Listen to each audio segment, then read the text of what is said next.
bite into that crispy crust with just the right amount of spicy, and you're going to taste the tender, juicy, succulent chicken that is Gus's world-famous fried chicken. A timeless Southern tradition that started over 60 years ago in Mason, Tennessee with a secret family recipe. Gus's has stood the test of time and spread throughout the world. It's not just famous, it's world-famous fried chicken at Gus's. Volquest.com has been the gold standard for Tennessee football coverage for over 20 years, led by an experienced staff with over 600 games covered amongst them. Speed, and then some more speed. Volquest takes...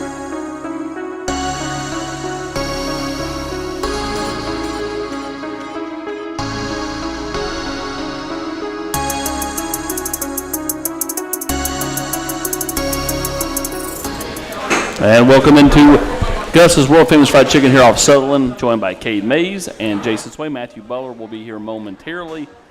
Tennessee coming up with Florida on Saturday at 7 o'clock. It's a night game, that on ESPN. Cade, how you feeling, big guy? I feel great. How do you feel? I always feel good, man. Me too. How's the you finally got to live out that defensive dream Saturday with the tackle and the fumble return. Kind of take me through that. You know, usually in those situations you get juked out, but you still try to make yourself look decent. And I thought I was going to get juked out. He hit a little high step, and then he stayed on the sideline. I was like, oh yeah, this is my opportunity. So, form tackle brought me back like Pee Wee football. Is it the first time you got to make a legit tackle since since playing defense playing high school? Yeah. I mean, I've had the opportunity to make tackles. Like I said, usually get juked out. They're a little more athletic than we are, but made it.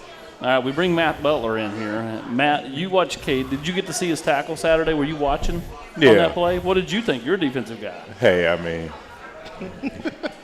he knocked the crap out of dude, so that's all I need to know. Nice form? Was the form good? Yeah. Good pursuit. Some people said low it should have pad been targeting. level. I mean, that's pretty cool, honestly. Yeah. Offensive lineman getting targeting. I don't see that very much. Yeah. I wouldn't have complained. I thought you was gonna get targeted.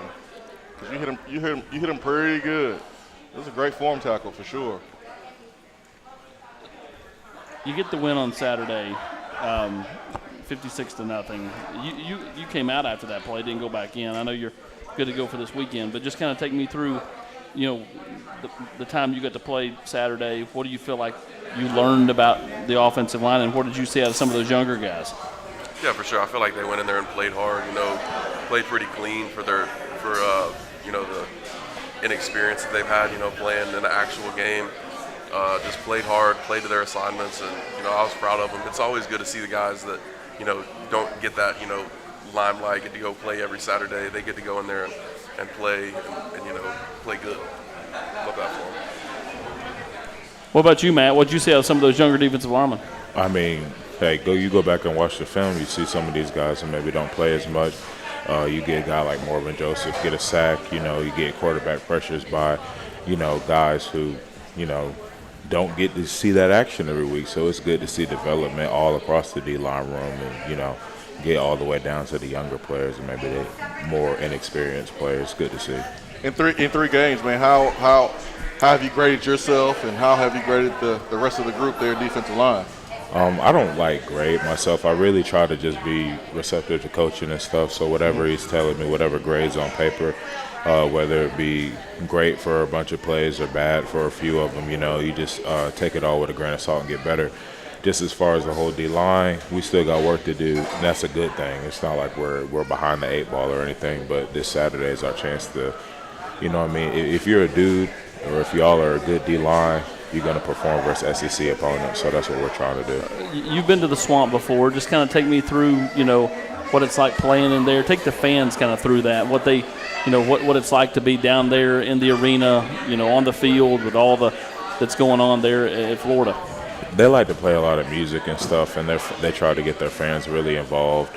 It's usually muggy down there. They got these weird little bugs flying around, but outside of that, it's a game day atmosphere. It's always better to play at home, but even when you have a chance to go into a different place and kind of take over, you relish in those opportunities.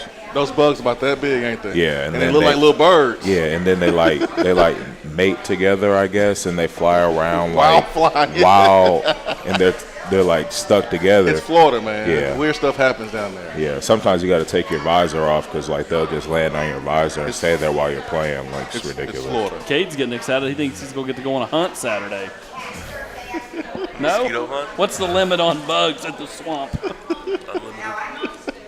Unlimited. I've never even been to the swamp. This is my first time. That is right. Because when you were at Georgia, that game's a neutral site game, and then here you've only been here 2 years. So, is that something that kind of gets you excited to go down there and go someplace you've never been? For sure, yeah. I've had a lot of great opportunities, play in really cool atmospheres and a lot of stadiums, around the SEC, around the country, and just, being able to play in a new environment. I've always heard, great things about Florida's game day atmosphere. So, just going down there and experiencing it would be awesome. Matt, you've been here for a while, man. You had a chance to hang out with the guys and kick it off the field. On Sunday, we had a chance to sit down with Alontae Taylor, and I asked him, who was he the most happy for on this football team?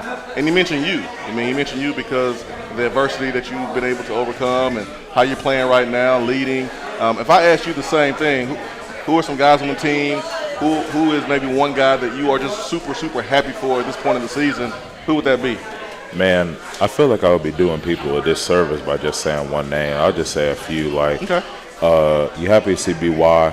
BY finally gets the opportunity to play. He played well, had some juice off the edge, had like 6 tackles. Like, that's great to see. Happy for guys like SP, Solon Page. He you see a pick 6, and happy for Jalen McCullough. That's his first pick of his career. Just even that. Me and Alontae were real close. I can say Alontae. I can say anybody on the team.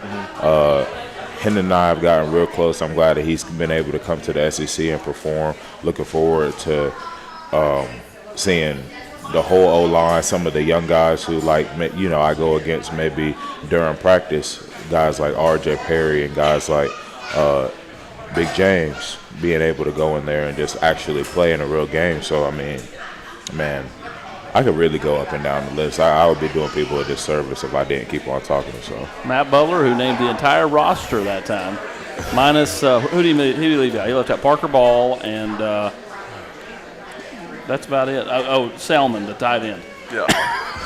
But I explained. My goal is to bring Matt Butler out of his shell. He is so reserved. He started to come out of his shell, Kate, last week when he met with the media. He has struck up a deal with Smoothie King, and so. He says Matt, I'm gonna go use that Smoothie King card after this. He starts after you eat at Gus's fried chicken. He starts his media thing by saying, "Hey, the guy that asks the best question gets a free smoothie." That's all. Starting to flash the personality. Look at him grinning over here. Yeah. Look at him make grinning. it happen. So, same question to you. Like, but don't take Cooper off the board. That's your brother, but. Besides him, who have you kind of been happy to see have a strong start to the season? Yeah, I'll just go on the offensive side of the ball. But I'm like Matt, man, just seeing everybody just succeed and play well. People that, like this past week that don't usually get that opportunity going out and playing well. It's awesome to see that. But guys like Jacob Warren, who've really just, exploded these first 3 games, playing good. Guys like him, Jimmy Callaway, getting that big touchdown. Just building some momentum into his season. And then, guys like Jerome, where he was hurt most of the year last year, couldn't really get healthy, playing good. Darnell, making the switch to left tackle. Sprague's coming in and competing hard, playing hard. Just guys all over the offense. I'm just happy to see them in there, competing, learning how to play, and just taking steps every week. So I want to echo Jerome Carvin because, he was kind of like, and Matt, you were here for all that. He was kind of like that 6th man. So, he was never good enough to start, but he was never far enough down the list to redshirt. So, he kept playing just minimal amount there those first couple of years. And to see him kind of get that shot as a guy that's went against him in practice, has that kind of been good to see? Oh, that's been great. I told you I was going to do somebody a disservice by not mentioning somebody. He mentions Jacob Warren, Jerome Carvin, like I'm not like this with them. I don't think they think you're distant. Hey, You just stayed on the defensive You went side. defense, yeah. You went defense, and Kay went offense. It happens that way. It's all good. I'm beyond proud to see Jerome, what he's doing. He made the transition these past couple weeks playing center. I think he's a great guard. I mean, I've seen him play tackle. So just seeing him develop in our program, seeing him develop as a player, I mean, there's not much you can even say. You just have to really appreciate what you're seeing. Look what you're seeing right here, though. You are seeing 2 linemen getting love with the NIL, man. Usually you see all the receivers. You see the big boys need loving too. Yeah, and you see the quarterbacks. You see the running backs getting all the love, skill position players. But we got 2 linemen in here, man, getting the love today. I love it. Having done high school features and college features for 15-plus years, the best talkers, bar none, are the linemen. Because they have a lot to say because no one talks to them. You're right. I mean, it's without fail. By the way, breaking news. It's not major breaking news, minor breaking news. Tennessee will not play Army in the 2022 season. Tennessee getting out of that game. They will now play Akron. You will likely not be here, and you won't be here. So it won't matter to either one of you probably. We don't want those problems. The 2022 season unveiling, though, is coming up within the next few minutes. So you'll see where Tennessee's playing. And what pecking order they'll be playing their SEC schedule for 2022. Yeah, that's a good move, man. That's a good move. Yeah. Not saying that Tennessee doesn't have better athletes than Army. That's not the case, but it's like the Georgia Tech game. It's the system, man. You remember the Georgia Tech game? It's just yeah. hard to prepare for. It's the system. It's one time. That's the Daniel Batuli game with 434 tackles. And it's hard to talk trash too. That was a crazy game. It's hard to talk trash against Service Academy. I feel like those. What are you gonna say? Like, thanks for your service. Get up. Thanks for your service. Do you know what time we got back from Atlanta, that Georgia Tech game? Oh, it was like 4 a.m.? 5. We didn't leave Atlanta until 1. Excuse me, we didn't leave the Mercedes-Benz Dome until 1. Because y'all bus over, right? You bus, didn't you? No. I don't remember. That was a long time ago. All I know is we came in the locker room. I looked up. It said 12:45. I got on the bus at about 1:15. We left at 1:30, 1:45. That's why you fly. Yeah. I'll tell you what, let's take our first break. When we come back, we'll get to know Matt. We continue to get to know Cade, but we'll get to know Matt. I'm going to ask some questions about, like, favorite things from college. Like, when you have those memories and milestones of going to a certain class here and there, what will he take from his experience at Tennessee? We'll be right back. We're watching Tennessee Prime live from Gus's world-famous fried chicken off Sutherland Avenue. Bite into that crispy crust with just the right amount of spicy, and you're going to taste the tender, juicy, succulent chicken that is Gus's world-famous fried chicken. A timeless Southern tradition that started over 60 years ago in Mason, Tennessee with a secret family recipe. Gus's has stood the test of time and spread throughout the world. It's not just famous, it's world-famous fried chicken at Gus's. Volquest.com has been the gold standard for Tennessee football coverage for over 20 years, led by an experienced staff with over 600 games covered amongst them. Speed, and then some more speed. Thumbs up. Step it, sit.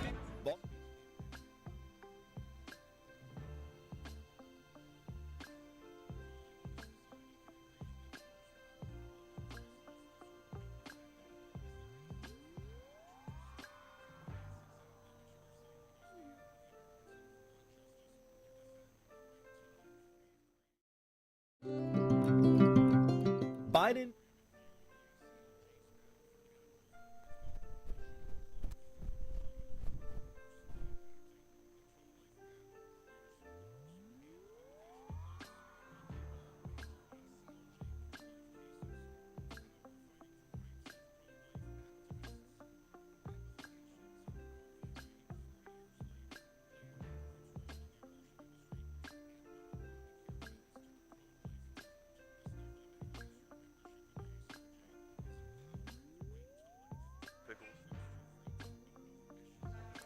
Welcome back to Tennessee Prime at Gus's world-famous fried chicken here off Sutherland Avenue. Cade Mays, Jason Swain, Matt Butler. All right, Matt, so we're going to get to know you, peel back the layers here. You've been here for a while. What are the key moments, not football, okay, as a college student, that you will take with you? Like, like a class, a teacher, a friend that you met that's going to be a lifelong friend at your apartment complex or whatever. What are the key moments from college? Not football, just college. So I don't go out, I don't party a ton, but that first summer when I got here was like the height of my life as far as partying and stuff. And then, I just went to like a few. I'm thinking it's the height of my life. It really wasn't. That first off season though, there's gonna be some nights that I just go ahead and go to the grave with. I'm not gonna talk about. It's just crazy. But on the other hand, I met my girlfriend in college. I met her at a party I probably shouldn't have gone to on a Sunday night before I had an exam the next day. Don't ask me why I did that. No clue. Peer pressure. Yeah. YOLO. Actually, that's the. Come on, man. That's not What's your nickname? What they call you? I have a lot The of butler. nicknames. Yeah, they call come me on, that. the butler. Come on, man. Come on now. Come on with us. No, but that's exactly what happened. Like there was a fraternity had crossed the yard, and it was on a Sunday, and they had an after party after. So I went, regardless if I had an exam the next day or not. Met my girlfriend there. God works in crazy ways, doesn't he? And then you have just COVID in general, and kind of being the only people on campus, all that craziness, and also, this is just now happening, but just some of these really cool things with NIL. Like, I've been able to meet a ton of cool people. Like, I've been able to make myself a little bit of money. I've been able to coordinate in things that, hey, maybe it doesn't work out now, but when I'm a professional, it's going to work out big. So those are just a few of the things. So when you come out of COVID and students go back on campus, was that just nice to walk to a class and have people walking around you for a change? It's cool until you have to drive on campus and you're just driving and somebody wants to dart out in front of you. It's just like, oh, they've been in the house all day, so it's just they're willing to risk their life just hopping out in front of your car. Tell them the truth. It's terrible. It's terrible. It's terrible. I'm just being honest. That's why you get Javante Payton in his car to go in front of you. That clears everybody out with the exhaust on that thing. Yeah, you're right. You got Javante Payton, his exhaust. You have Kingston Harris and his. Hey, if they're leading and me and Kate are behind them, we'll be good. We'll be good. But I'm not gonna lie, it's actually terrible. You got a chance to go to Rwanda, Africa, during 2019 for the Vol Leaders program, and there's a lot of people that want to go to Africa and experience Africa and go to a different country. How was that for you, kind of before you got there, and then when you got there, was it different than what you expected? No, it was like kind of everything I expected and more. Like, I was African studies minors, so I knew a lot. I grew up knowing a few things. And then just being able to experience it and actually just kind of engulf yourself in the culture. I got to learn a little bit of the language conversationally. I was able to communicate with people. There were people that thought I was Rwandan just because I knew how to say, like, Maraho, hello, like, stuff like that. So, I mean, man, we would be here all night if I was to go on a rampage just talking about my experience in Rwanda. But there's still people in Rwanda to this day that I, every couple of weeks, or, maybe after a game, still get in contact with me. I'm still in contact with them. That's a place that I'm going to take my family. That's a place I'm going to take my future family. That's a place I'll take, like, my close friends and stuff like that. Like, great experience. What did you learn during that experience that you brought back with you that you live by today and it helps you each and every day? Just, togetherness. Like, we live in a world where, like, everything is so polar, everything is kind of everywhere. You take individuality and it just is on a huge scale now. Everybody's so different, but like we're all the same at the same time in a lot of ways. So, just togetherness, being able to just appreciate who people are, appreciate who you are at the same time, and then come together and where you have similarities and then just talk about where you have differences. You have a country that went through a whole genocide like 20, 25 years ago, and you go there, you wouldn't be able to tell. So. All right, Cade, we're making you feel lonely over here, so we're going to flip it back to you. If you could live in any time period, what would it be? Pre-cell phones, probably like born in the 80s. So me, good. Yeah, 70s is too long. So I would only be born in the 90s because then like you're like behind the technical like advancement, but I feel like if you're born in the 80s, that would be like the perfect time. Like, Yeah. you get to grow up and like actually get to an adult life before cell phones and stuff come out, and so you really don't care about the whole technology thing, but you get to live your whole, like, your prime years without cell phones. Yeah, we had Same question for you. beepers. I'm pretty content living in the time period we live in now. Like, there's a lot of cool stuff in technology. Like, I'm not a huge cell phone guy. Like, I'm more on social media now because of NIL and who I am more than the fact that I like social media and all that. But I still like, you know, the coming of age. I like the time period I'm living in. All right, so last week on the show, I told everybody I was going to tell a story about Cade Mays and myself. Most people know I've known Cade for a while, and so Cade was coming back from a high school basketball game. Was you your junior year or senior year of high school? I think it was my sophomore year. Either way, Cade could drive, and his family was on the other side of Tennessee. They were in West Tennessee, duck hunting, right? Yeah, I think so. Everybody, Cade, Melinda, Cooper, Camp, and I get a phone call. Look down, it's like 11 o'clock at night, and it's Cade. Hello? Hey, man, can you help? And you can tell he's bothered. Cade had run out of gas coming back from Greenville and was literally off the interstate at Cedar Bluff. So I went out, helped him get going, went on his way, and that's why they call me Uncle Austin. So Real AAA. yeah, I know. Did you not have AAA? I don't have AAA. More It's importantly, like, he needed somebody because his parents were not around. I wouldn't have called them anyways. Correct. Well, I know you didn't want to tell him that happened. So, when you look at, you know, kind of your college career, I was asking him this. Take the football out of it. What memories do you have? Take the football out of it? Take the football out of it. Memories And I have. take the video games out of it too. Now what are you left with? For sure. Let me think about this. This is a good question. This is like a deep question, juicy question. Man, I would just probably say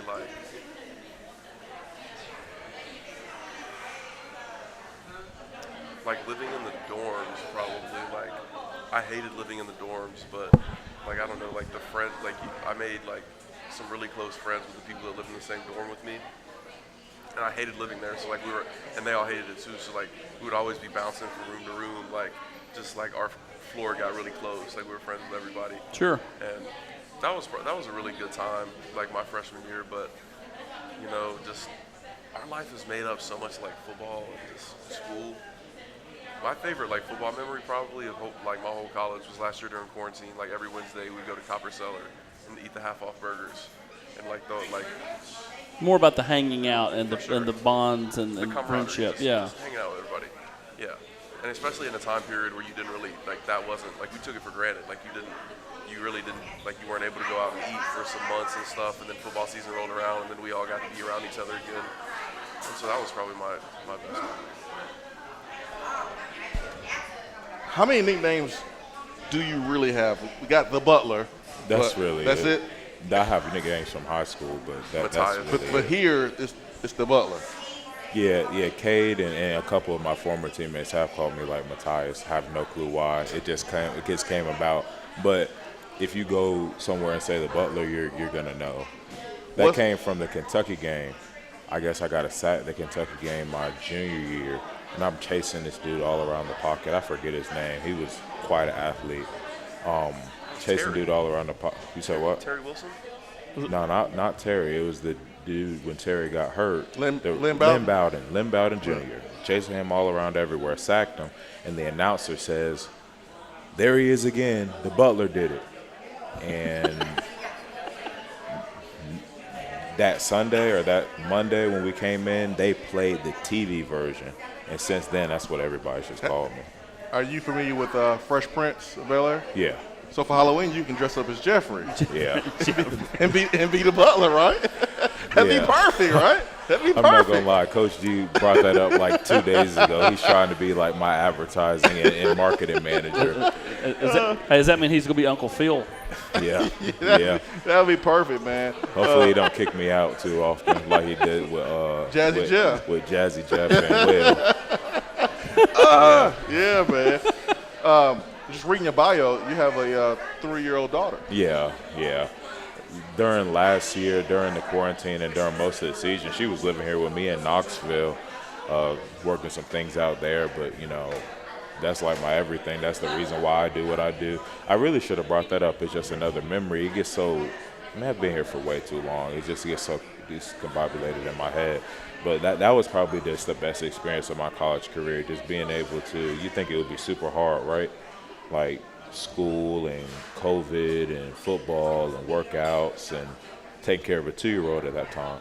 Really, it was just fun. I mean, that, like, you know, it's like your whole world's right there, so everything's okay, right? Yeah, so that's how it was. It seems like, you know, most people will probably be afraid and scared and, you know, be confused about what to do, but it kind of clears things up for you, like your purpose and why you do what you do. And, you know, you have a mission, you have a goal, and you are determined to get there because, you know, you have someone that's depending on you. So, yeah, man, I played with some guys that had kids too, and they had the same type of focus. So, yeah, that was really cool. All right, so Cade, everybody knows is a Vol legacy. His dad played here. His uncle played at Tennessee.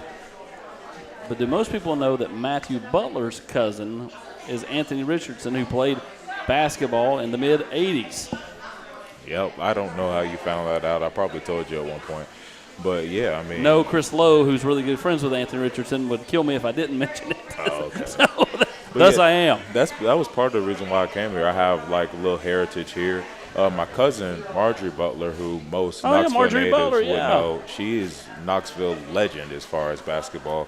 Went down to the other school. Yeah, she went down to the other school. She's in med school right now. If she's listening, congratulations to her. She just passed one of her med school exams.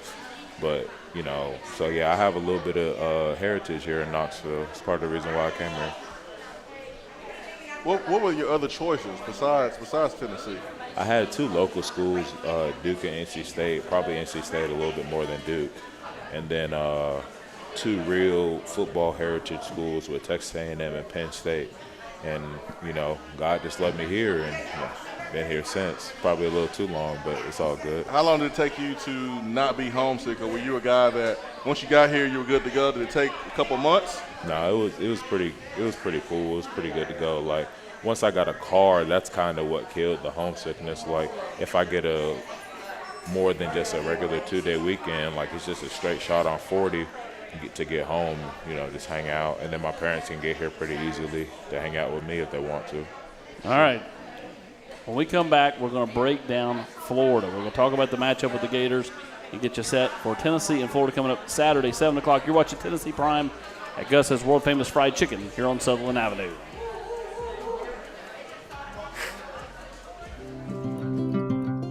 Bite into that crispy crust with just the right amount of spicy, and you're going to taste the tender, juicy, succulent chicken that is Gus's world-famous fried chicken.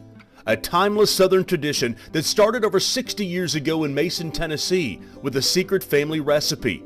Gus's has stood the test of time and spread throughout the world. It's not just famous, it's world-famous fried chicken at Gus's. Volquest.com has been the gold standard for Tennessee football coverage for over 20 years, led by an experienced staff with over 600 games covered amongst them. Speed, and then some more speed. Thumbs up. Step it. Sit. Volquest takes you behind the scenes with features on coaches and players. For only $9.95 per month, find out why Volquest continues to set that standard.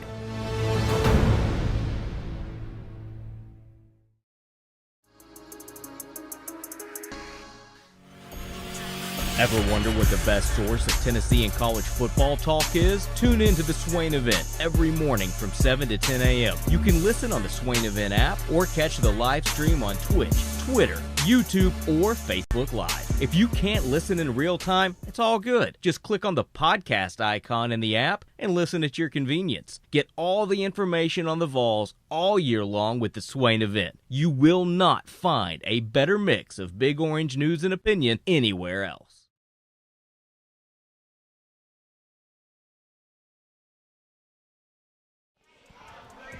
And welcome back to Gus's World Famous Fried Chicken here on Sutherland Avenue, Tennessee Prime, alongside Cade Mates, Jason Swain, Matt Butler. Guys, you got Florida this weekend. It's a big one. First SEC game, Cade. First road game of this season. What in watching Florida on film, what are you impressed by? Their D-line plays a really good effort, really good tenacity. They use their hands really well in pass rush. Coaches do a really good job of getting them in good positions to rush the passer on third down, freeing up, one-on-one pass rush matchups. Do a good job on the back end, on the secondary, just covering people, just covering all those thrown lanes, holding the zones and stuff. And then, their linebackers always fast, physical, downhill. What about offensively? So with their offense, they have, two good quarterbacks who can bring a whole different dynamic to the game, running the ball. That gives them a whole different dynamic. It gives them, a quote-unquote advantage. Their offensive line, they play together. They play downhill. They're not playing sideways or anything like that. The receivers, they're known to have fast receivers that can catch the ball.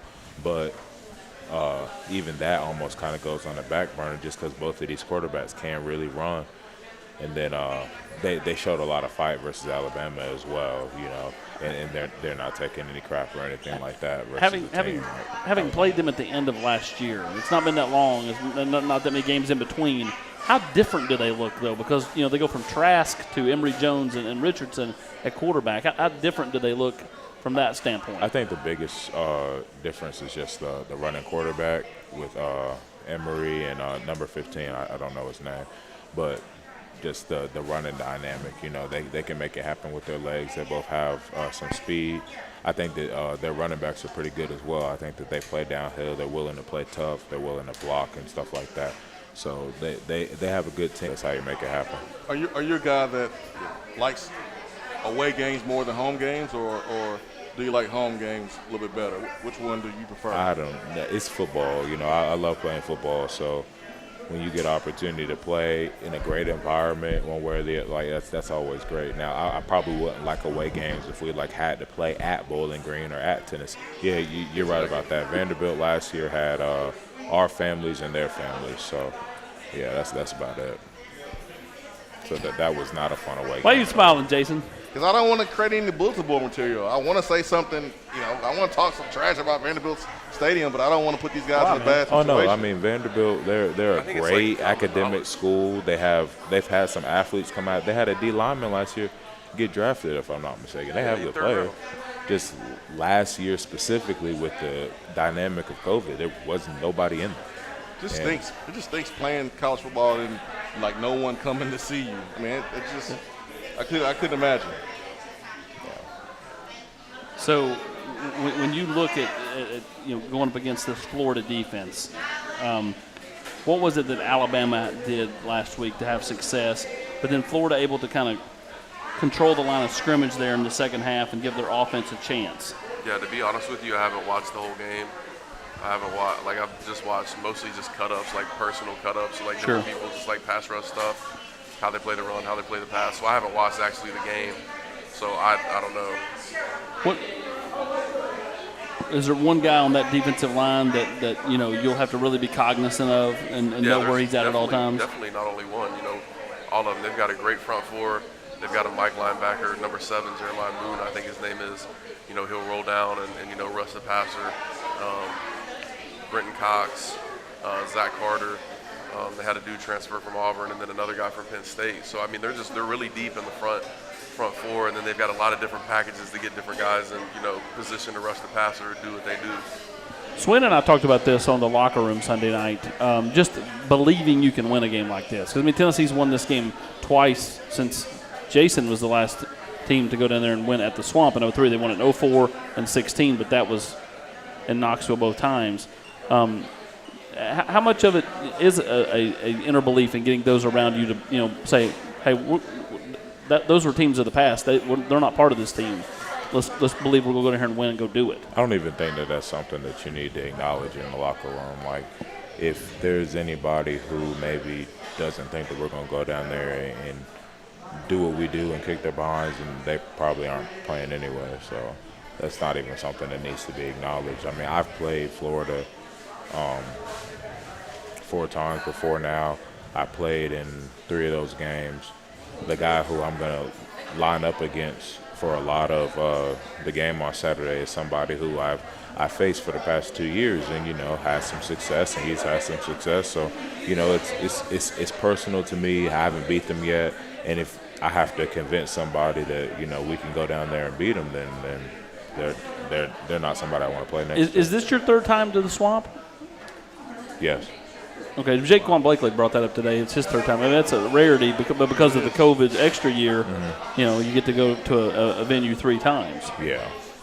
Kate, about this crowd that Tennessee is going to face this weekend. We saw last week how the crowd came out and showed up for the Alabama game. Offensively, have you guys started to prepare for the crowd noise? Yeah. And don't give away all the goodies or anything, the secrets, but how have you guys been able to prepare for the crowd noise, and have you guys had the speakers blaring at practice? Yeah, actually busted a speaker today at practice, so pretty funny. We've been working on it. Something that's very effective, not only for this game, but I mean a lot of games down the stretch when you play in the SEC is loud. It's hard to hear, your quarterback. It's hard to hear the people next to you talking. So, just really communicating with all that noise going on at practice, and then doing certain stuff, with the snap to help, get everybody on the same page. One thing that stands out is like the first couple games here, you've noticed that when the opposing team is getting ready to go up under center, there's music playing, but they have to stop it at a certain point. Well, Tennessee's offense goes so fast, I don't know if Florida will even have time to even play their music to even make a difference, because, we're up to the line of scrimmage snapping so quickly. So that's one thing that kind of stood out to me.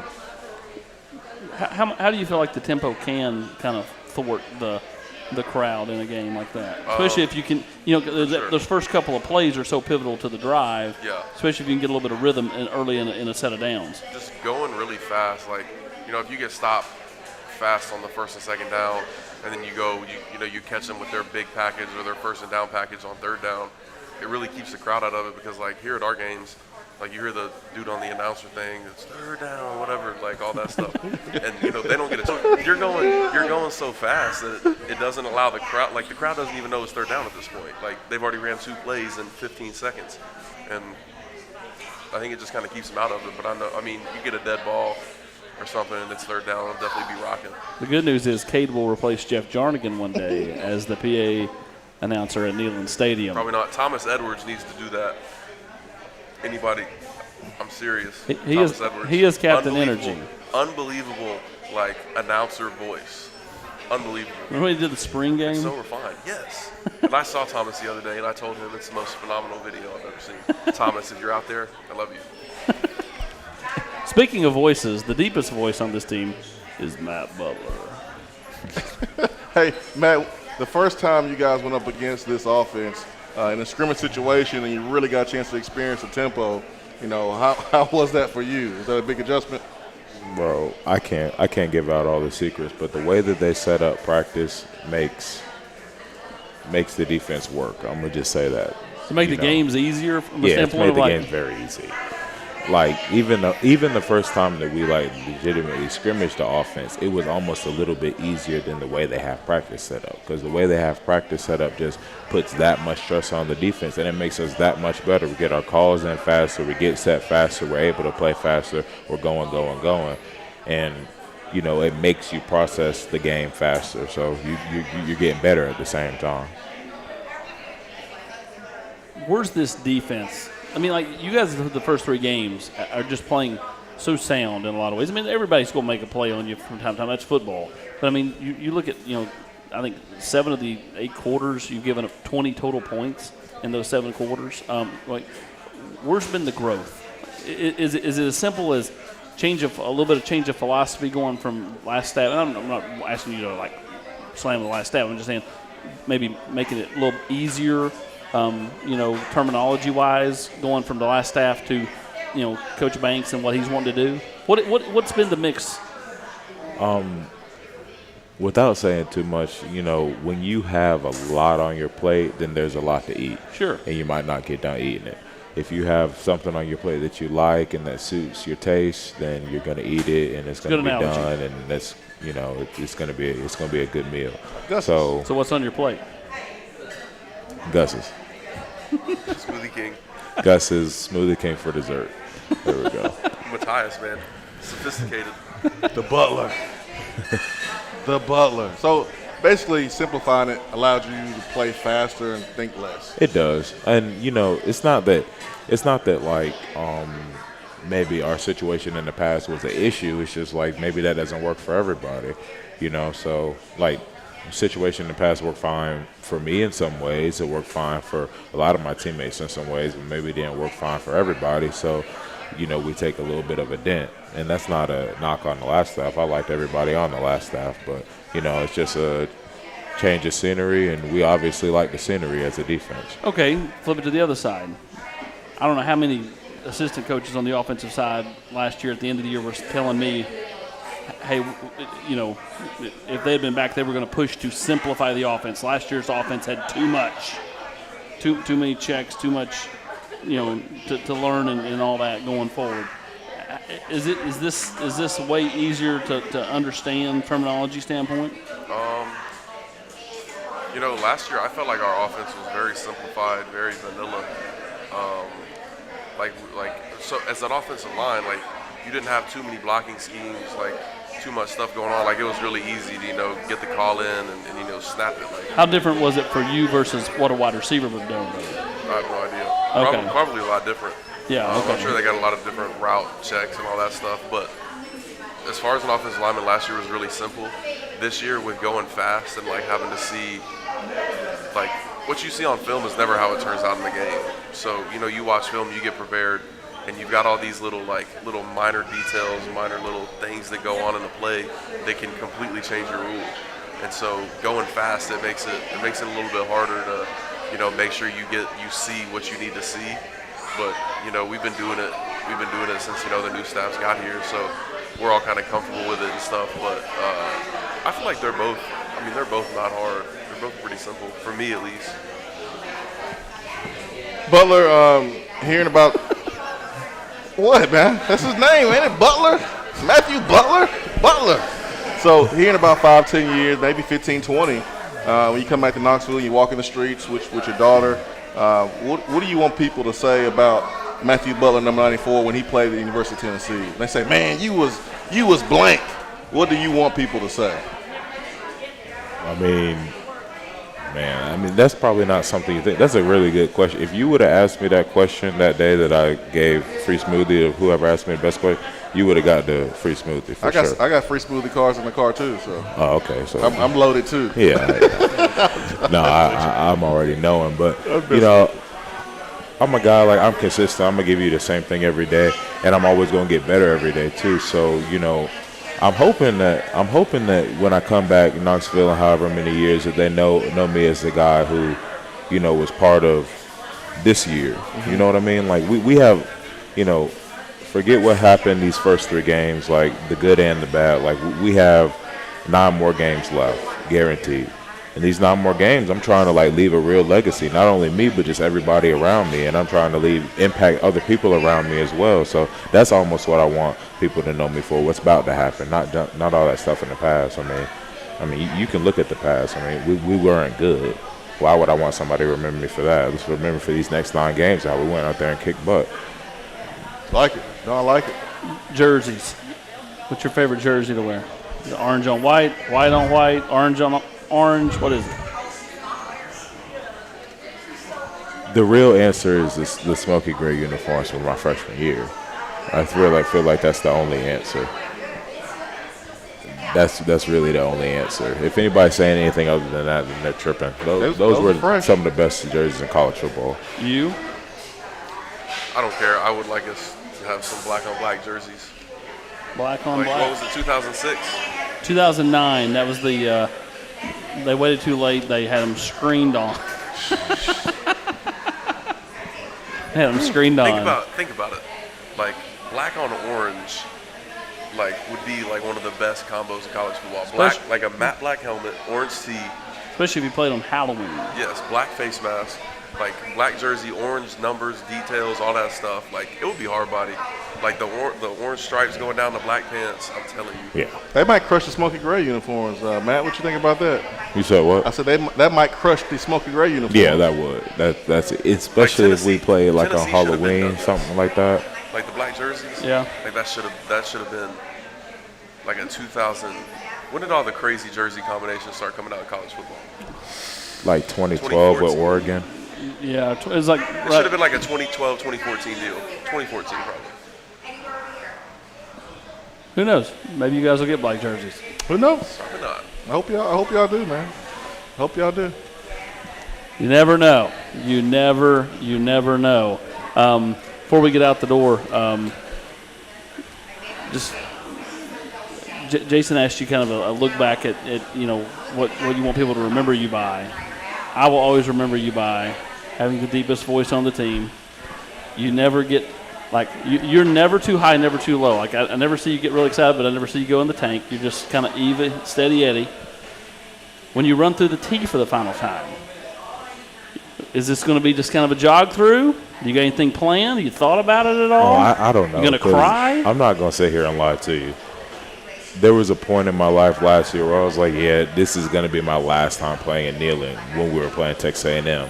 And I kept my helmet on the whole time, but I was all over the place emotionally. Like, I couldn't believe that, like, that might have been my last time playing and kneeling. I was all the way messed up.